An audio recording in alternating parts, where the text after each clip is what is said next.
أعوذ بالله من الشيطان الرجيم. بسم الله الرحمن الرحيم. ولكم نصف ما ترك أزواجكم إن لم يكن لهن ولد فإن كان لهن ولد فلكم الربع مما تركن من بعد وصية يوصين بها أو دين ولهن الربع مما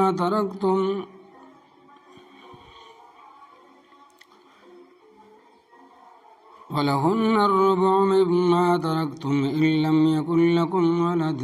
فإن كان لكم ولد فلهن الثلث مما تركتم من بعد وصية توصون بها أو دين وإن كان رجل يورث كلالة امرأة وله أخ أو أخت فلكل واحد منهما السدس فإن كانوا أكثر من ذلك فهم شركاء في الثلث من بعد وصية يوصى بها أو دين غير مضار وصية من الله والله عليم حليم. تلك حدود الله ومن يطع الله ورسوله يدخله جنات تجري من تحتها الأنهار خالدين فيها وذلك الفوز العظيم. ومن يعص الله ورسوله يتعد حدوده يدخله نارا خالدا فيها وله عذاب مهين. صدق اللہ العظیم. لفظی ترجمہ سورہ النساء.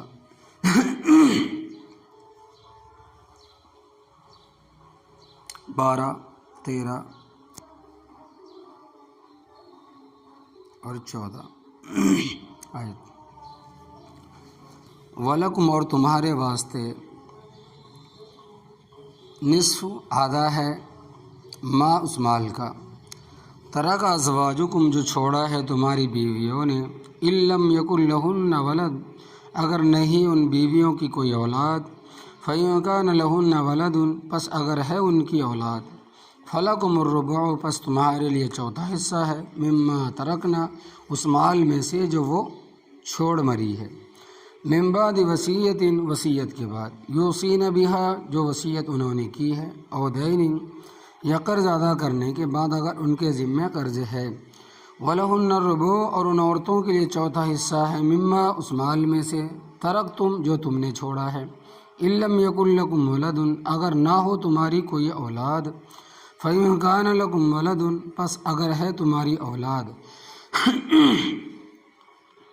فلہن الثمن پس ان کے لیے ہے 8واں حصہ مما اس مال میں سے ترکتم جو تم نے چھوڑا ہے من بعد وصیت وصیت کے بعد توصون بہا جو وصیت تم نے کی ہے او دین یا قرضہ ہے تو اس کو ادا کرنے کے بعد وَإِنْ كَانَ رَجُلٌ اور اگر ہے کوئی شخص یورث جس کی میراث ہے کلالہ جس کے نہ باپ نہ بیٹا امرأۃ یا ایسی ہی کوئی عورت ہے وَلَهُ أَخْتٌ اس کا بھائی ہے او اخت یا بہن ہے فَلِكُلِّ وَاحِدٍ مِّنْهُمَا تو ان دونوں میں ہر ایک کے لیے السدس چھٹا حصہ ہے فَإِنْ كَانُوا أَكْثَرَ مِنْ ذَلِكَ پس اگر وہ ہیں ان سے زیادہ فَهُمْ شُرَكَاءُ پس وہ شب شریک ہے فی الثلث تیسرے حصے میں من بعد وصیہ وصیت کے بعد یوصی بہا جو وصیت کی گئی او دین یا قرض ہے تو اس کی ادائیگی کے بعد غیر مضار کسی کو نقصان نہ پہنچایا جائے وصیۃ من اللہ یہ اللہ تبارک و تعالیٰ کی طرف سے تاکیدی حکم ہے واللہ اور اللہ تبارک و تعالیٰ علیم جاننے والا ہے حلیم حوصلے والا ہے. تلک حدود اللہ یہ اللہ تبارک و تعالیٰ کی حدیں ہیں. ومن یطع اللہ اور جس نے اطاعت کی اللہ تبارک و تعالیٰ کی ورسولہ اور اس کے رسول صلی اللہ علیہ وسلم کے یدخلہ اللہ تبارک و تعالیٰ اس کو داخل کرے گا جنات ایسے باغوں میں تجری من تحتها الانہار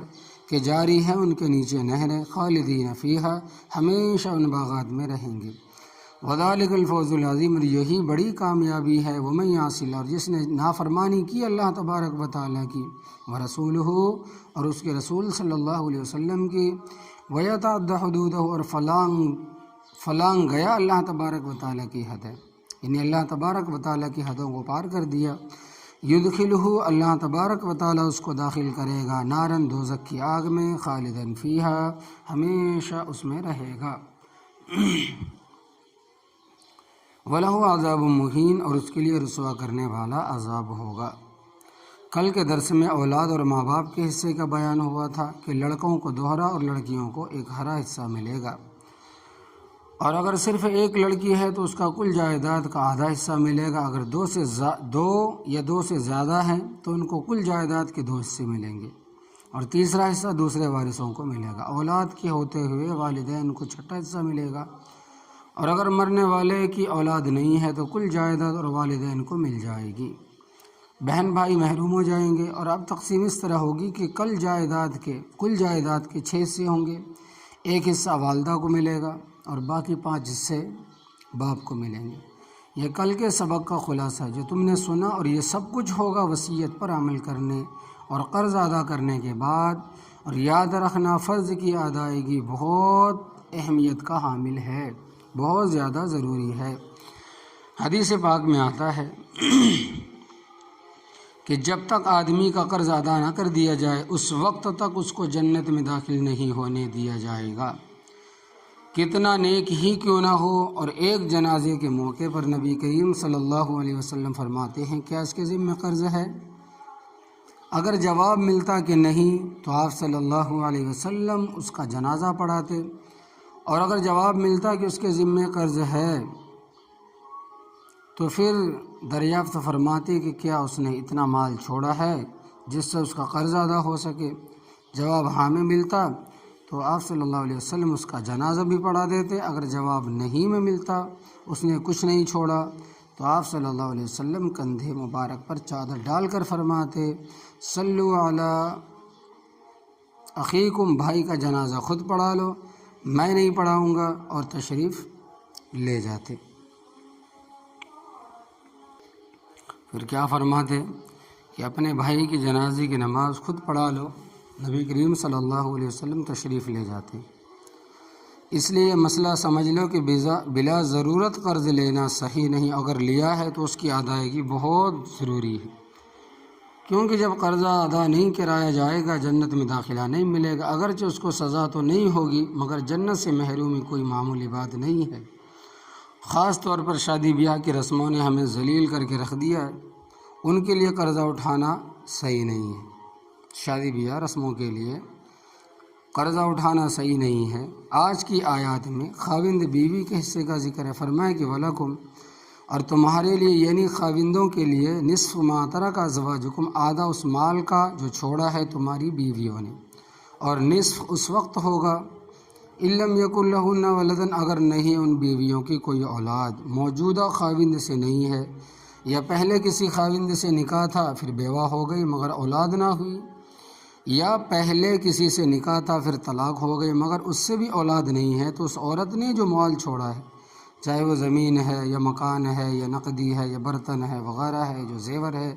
اس کا نصف خاوند کو ملے گا، اور باقی آدھا ہے وہ اس کے والدین کو ملے گا۔ اگر مرنے والی عورت کے والدین زندہ نہیں ہیں تو پھر بہن بھائیوں کو ملے گا، اور اگر بہن بھائی نہیں ہیں تو چچے تائیوں کو ملے گا۔ وراثت ایک ایسی چیز ہے جو دور تک جاتی ہے۔ فَإِنْ كَانَ لَهُنَّ وَلَدٌ، پس اگر ہے ان کی اولاد موجودہ خاوند سے، یا اگر بیوہ ہو کر دوبارہ نکاح کیا ہے تو فوت شدہ خاوند سے ہو، یا مطلقہ ہو کر نکاح کیا ہے اور طلاق دینے والے خاوند سے اولاد ہو، فَلَكُمُ الرُّبُعُ، تو تمہارے لیے چوتھا حصہ ہے، مما، اس مال سے، ترکنا جو چھوڑ مری ہے، من بعد وصیۃ توصین بہا، وصیت کے بعد جو انہوں نے کی ہے، بشرطے کہ وہ وصیت جائز ہو، اور دین یا قرضہ ہے تو اس کو ادا کرنے کے بعد۔ اور یہ بات کل کے درس میں بیان ہو چکی ہے کہ کل مال کے تیسرے حصے میں وصیت کرنا جائز ہے، اس سے زائد میں نہیں، کیونکہ وہ وارثوں کا حق ہے۔ حدیث پاک میں آتا ہے کہ نبی کریم صلی اللہ علیہ وسلم نے فرمایا کہ تم میں سے کون ایسا شخص ہے جو اس بات کو پسند کرے کہ اس کا مال اس کی بجائے اس کے وارثوں کے کام آئے؟ صحابہ کرام رضی اللہ تعالی عنہ اجمعین نے جواب دیا کہ حضرت ہم میں سے تو ہر ایک شخص بھی ایسا نہیں۔ نبی کریم صلی اللہ علیہ وسلم نے فرمایا کہ تم تو سارے اس کا شکار ہو، کیونکہ تمہارا مال تو وہی ہے جو تم نے کھا لیا، پی لیا، پہن لیا اور اپنے ہاتھ سے صدقہ و خیرات کر لیا، باقی تو سارا وارثوں کا ہے۔ پھر اگر وارث نیک ہے تو تمہارے مرنے کے بعد وہ تمہارا مال کھائیں گے، اور نماز روزے کی پابندی کرے تو اس کا تمہیں بھی پورا ثواب ملے گا، اور اگر خدا نخواستہ برے ہیں، شرابی ہے، کبابی ہے، تو تمہیں بھی مار پڑے گی، لیکن اس صورت میں کہ تم نے ان کی اصلاح کی کوشش نہ کی ہو۔ اگر اصلاح کی کوشش کی ہے تو پھر ولی الذمہ ہے، کیونکہ اللہ تبارک و تعالیٰ کا حکم ہے کہ یا ایھا الذین آمنوا قوا انفسکم واہلیکم نارا، اے ایمان والو اپنے آپ کو بھی دوزخ کی آگ سے بچاؤ اور اپنے اہل و عیال کو بھی دوزخ کی آگ سے بچاؤ۔ اگر کسی نے کوتاہی کی ہے تو وہ مجرم ہے، سزاوار ہے، اور اگر ان کی اصلاح کی پوری کوشش کی ہے تو پھر مرنے والا بری الذمہ ہے۔ سامعین میں سے کسی شخص نے سوال کیا کہ دادے کی وراثت پوتے پوتیوں کو مل سکتی ہے یا نہیں؟ دادا کی وراثت پوتی پوتیوں کو مل سکتی ہے نہیں؟ فرمایا کہ اولاد کی موجودگی میں پوتے پوتیوں کی وراثت نہیں مل سکتی۔ رشتہ داروں کو اس بات کا حق ہے کہ وہ ان کے لیے وصیت کر سکتا ہے کہ میرے پوتے پوتیاں یتیم ہیں، لہذا میری جائیداد میں سے اتنا ان کو دے دینا، یا اپنی زندگی میں ان کو دے دے۔ وَلَهُنَّ الرُّبُعُ، اور عورتوں کے لیے چوتھا حصہ ہے، مما اس مال میں سے ترک تم جو تم نے چھوڑا ہے، خاوند کے فوت ہو جانے کے بعد ایک عورت ہے، یہ 2 ہے، یہ 3 ہے، یہ 4 ہے، ان کو چوتھا حصہ ملے گا۔ ان لم یکن لکم ولد، اگر نہ ہو تمہاری کوئی اولاد، چاہے ان عورتوں سے یا ان سے جو پہلے فوت ہو گئی۔ فَإِن كَانَ لَكُمْ وَلَدٌ، پس اگر ہے تمہاری اولاد چاہے ایک لڑکی ہی کیوں نہ ہو، فَلَهُنَّ الثُّمُنُ، تو ان عورتوں کے لیے ہے 8واں حصہ، مما اس مال میں سے ترک تم جو تم نے چھوڑا ہے، من بعد وصیہ، وصیت کے بعد، توصون بہا، جو وصیت تم نے کی ہے، او دین یا قرضے کے بعد جو مرنے والے کے ذمہ ہے۔ اس آیت کریمہ میں اللہ تبارک و تعالیٰ نے خاوند بیوی کا حق بیان فرمایا۔ بعض لوگ اس غلط فہمی کا شکار ہے، ان میں وراثت نہیں چلتی، یہ ذہن بالکل غلط ہے، بلکہ جائیداد جس طرح کی بھی ہو، چاہے جدی پشتی ہے یا خود کی کمائی ہے، کسی نے تحفہ ہدیے کے طور پر دیا، یعنی مرتے وقت وہ جس مال کا مالک ہے اس میں بدستور وراثت چلے گی۔ آگے اور مسئلہ ہے، فرمایا کہ وَإِن كَانَ رَجُلٌ، اور اگر ہے کوئی شخص یورث کلالہ، جس کی میراث ہے کلالہ، جس کا نہ باپ ہے نہ بیٹا ہے، او امرأۃ، یا ایسی ہی کوئی عورت ہے جس کی نہ تو اولاد نہ ہی ماں باپ ہے، یعنی اصول بھی نہیں اور فروع بھی نہیں، وَلَهُ أَخٌ، اور اس کا بھائی ہے، او اخت یا بہن ہے۔ یاد رکھنا یہاں بہن بھائی سے مراد وہ بہن بھائی ہے جو ماں کی طرف سے ہوں، رہے وہ بعض بھائی جو ماں باپ شریک ہوں یا صرف باپ شریک ہو تو ان کا حکم اس صورت کے آخر میں آئے گا، یعنی حقیقی بہن بھائی جن کو عربی میں عینی کہتے ہیں، ان کا حکم اس صورت کے آخر میں آئے گا، اور جو باپ شریک ہیں اور مائیں الگ ہوں ان کو عربی میں اللاتی کہتے ہیں، اور جو صرف ماں شریک ہو ان کو اخیانی کہتے ہیں۔ یہاں جن کا ذکر ہے وہ اخیانی ہے۔ حضرت ابی ابن کعب رضی اللہ تعالیٰ عنہ، حضرت عبداللہ ابن مسعود رضی اللہ تعالیٰ عنہ کی قرأت میں باقاعدہ من علاموں کا لفظ تھا، یعنی وہ قرأت اس طرح کرتے تھے کہ وَلَهُ أَخٌ أَوْ أُخْتٌ من اللامہ، اور اس کا بھائی یا بہن ماں کی طرف سے، اور اس پر امت کا اجماع ہے۔ یہاں ماں شریک بہن بھائی مراد ہے، تو اوترے اور ایتری کا بہن بھائی یعنی کہ کلالہ ماں کی طرف سے، تو فَلِكُلِّ وَاحِدٍ مِّنْهُمْ، پس ان دونوں میں سر ایک کے لیے السدس، چھٹا حصہ ہے۔ فَإِن كَانُوا أَكْثَرَ مِن ذَلِكَ، پس اگر وہ ہیں اس سے زیادہ، یعنی 2-3 بہنیں ہیں، 2-3 بھائی ہے، فَلَهُمْ شُرَكَاءُ فِي الثُّلُثِ، پس وہ شریک ہے تیسرے حصے میں۔ یعنی سب کو تیسرا حصہ ملے گا اور یہ تیسرا حصہ برابر تقسیم کریں گے، کیونکہ حقیقی بہن بھائی ہوں یا اولادی ہوں تو بہن کو ایک ہرا اور بھائی کو دوہرا حصہ ملتا ہے، لیکن یہ اس طرح نہیں ہوگا، بلکہ جتنا بھائی کو ملے گا بہن کو بھی اتنا حصہ ملے گا۔ من بعد وصیت، وصیت کے بعد یوصی بہا، جو وصیت کی گئی ہے، او دین یا قرض ہے تو اس کی ادائیگی کے بعد، غیر مضار، کسی کو نقصان نہ پہنچایا جائے، نہ لینے والے کسی کو نقصان پہنچائے اور نہ ہی دینے والے کسی وراثت سے محروم کرے کسی کو۔ بعض جذباتی قسم کے لوگ ہوتے ہیں اور جذبات میں آ کر غلط قدم اٹھاتے ہیں۔ ضلع گجرات سے ایک صاحب آئے، بظاہر بڑے دیندار معلوم ہوتے تھے، ان کی بیوی فوت ہو گئی تھی اور اولاد نافرمان تھی، اور ان کے پاس زمین تھی۔ کہنے لگے کہ میں نے ساری زمین مدارس اور مساجد کے لیے وقف کرنا چاہتا ہوں۔ میں نے ان کو سمجھا کہ دیکھو بھائی، تمہاری اولاد ہے، فرما بردار ہے یا نافرمان، جب تک وہ مسلمان ہے تم ان کو وراثت سے محروم نہیں کر سکتے۔ کہنے لگے کہ میں تو دین کے لیے وقف کرنا چاہتا ہوں۔ میں نے کہا کہ یہ تو تمہاری گفتگو سے معلوم ہو رہا ہے کہ تم دین کے لیے وقف کرنا چاہتے ہو اور اولاد کو محروم کرنا چاہتے ہو، یہ شرعی طور پر صحیح نہیں۔ شریعت تمہیں تیسرے حصے تک اجازت دیتی ہے، چاہے مسجد کے لیے وقف کر دو یا مدرسے کے لیے وقف کرو، چاہے یتیم خانے کے لیے وقف کرو یا کسی غریب کو دے دو، مگر ساری جائیداد نہیں دے سکتے۔ فرمایا کہ وصیت من اللہ، یہ اللہ تبارک و تعالیٰ کی طرف سے تاکیدی حکم ہے۔ واللہ علیم، اور اللہ تبارک و تعالیٰ جاننے والا، حلیم، حوصلے والا، یعنی وہ سب کچھ جانتا ہے۔